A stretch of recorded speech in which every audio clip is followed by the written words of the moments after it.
In the 1960s, the countries of the world were locked in a race to see who would produce the first supersonic transport, or SST. These babies could fly faster than the speed of sound and promised to cut travel times in half, with a trip from New York to Paris, for example, taking less than 4 hours. In 1963, the United States government was offering incentives to US-based companies like Lockheed and Boeing to develop an SST. The same race was happening on the other side of the Atlantic with the British, the French, and even the Russians. At the Paris Air Show in June of 1963, the British and the French beat the USA to the punch by announcing their version of the SST, the Concorde.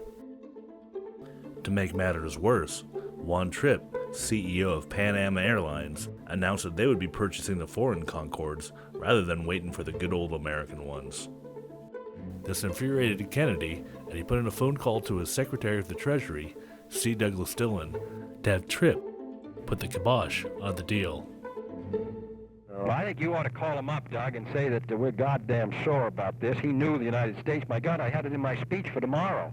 Yeah. We're about to announce a program. I mean, everybody worked this weekend. I only got the Vice President's report on Friday or Saturday. Right. And I talked to McNamara on Sunday. They worked yesterday. We're putting it in a speech for tomorrow. And for him to go ahead on Tuesday afternoon, which involves hundreds of millions of dollars of balance of payments, which is going to sabotage a program to put the United States up in the lead in the 70s. It's very difficult for us to go ahead if he's buying. And I think he ought to retract that thing until he sees what sort of an offer we've got. Oh, he isn't going to buy these planes. Well, now, wait a minute. Here's the AP story. Yeah.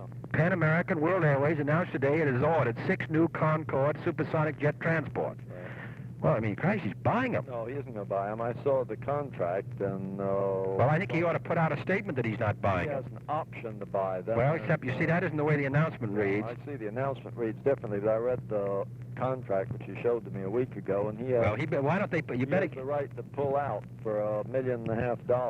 Well, they better put out a statement, because otherwise, for me to go now ahead and announce our program is going to look awfully foolish. He ought to make an announcement that, that they've made no decision on buying the planes. They merely purchased an option. Why they felt they had to purchase an option, I don't know at this point. I mean, Christ, if we're going to go ahead, the French and the British aren't in such a strong position. I mean, he threw $1.5 million down the drain because... I think he has. Because when we do our thing, then what the hell does he need an option? They're going to be around, everybody's going to be around competing to sell them. That's right. Now, but the only thing is he's made it very difficult for us now to go ahead and announce our program if it looks like, and the fact is he knew this was coming up. Hallaby told him 2 or 3 times. He's given me the best argument for not having one airline and making it Pan-Am that I've ever heard. Yeah, I don't know why he did it. If he's so indifferent to what the United States government is doing, I think, Doug, you ought to call him and stick it right up his ass. I want him to eat that today because otherwise we can't possibly go ahead. Why don't yeah. But I think you ought to just say that we think that this is a deliberate thing to beat us when we're about to announce a program. It ensures hundreds of millions of balance of payment loss, and it ensures that there's no sense in the United States government going ahead with a program that would give us the lead in the 70s, and that this looks to the president as a deliberate act, and we're going to spend our time screwing Pan-Am. So why don't you give him some of that, see if you can get him to pull that back. But he made very clear that this is not a balance payments loss when he talked to me, but I'll see if I can get him to make that clear publicly. Well, why isn't it a balance of payment loss? He says he's not going to buy the planes. Well, then what does he announce? You better get that announcement. Now, wait a minute, which number is it? It's UPI 122. Now, maybe they better get out another announcement then, clarify it before the end of the day, or otherwise I don't see where we're going to be. Yeah, because okay. I think you saw the memo, right? Yeah, but I'd make it pretty unpleasant with him. I'd make it look like everybody over here thinks he gave us a deliberate screwing. Yeah. Okay. All right, fine.